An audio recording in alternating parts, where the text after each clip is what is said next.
আপনি তাজমাউল ইসলাম আপনি জানতে চেয়েছেন কোনো মুসলমানের আকীদায় যদি সমস্যা থাকে, অর্থাৎ কবর, মাজার, পীরের উপর দৃঢ় বিশ্বাস করে যে এগুলো থেকে দুনিয়া ও আখিরাতের কল্যাণ কামনা করে, আল্লাহ ও রাসূল সাল্লাল্লাহু আলাইহি ওয়াসাল্লাম প্রতি ভ্রান্ত ধারণা পোষণ করে, এ ধরনের ব্যক্তিদের পার্থিব সাহায্য সহযোগিতা করার বিধান কি, আর এ ধরনের ব্যক্তিদের সাথে সম্পর্ক কেমন হওয়া উচিত?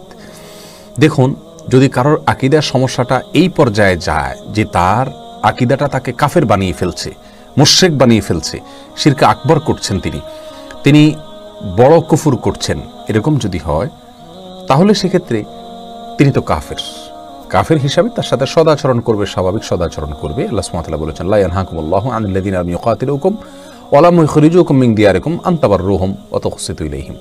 অমুসলিমদের মধ্য থেকে যারা তোমাদেরকে তোমাদের মাতৃভূমি থেকে বের করে দিচ্ছে না, তোমাদের প্রতি জুলুম করছে না, তোমাদের হত্যা করছে না, তাদেরকে তোমরা সদাচরণ করতে তাদের সাথে আল্লাহ তাআলা বারণ করেন না, নিষেধ করেন না। অতএব সেই হিসাবে তার সাথে সদাচরণ করা যেতেই পারে, কিন্তু অন্তরঙ্গ বন্ধু হিসাবে তাকে গ্রহণ করার কোনো সুযোগ নেই।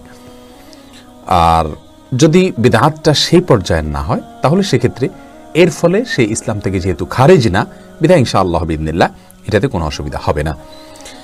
এরপরে আব্দুল্লাহ খারিজ অসুবিধা হবে না বলতে তার সাথে সাধারণ সম্পর্ক রাখতে পারবেন, তবে তাকে তার বিদআত যেহেতু করছেন সেই জন্য তাকে সম্মান করলে সেটা আবার গুনাহের কারণ হবে।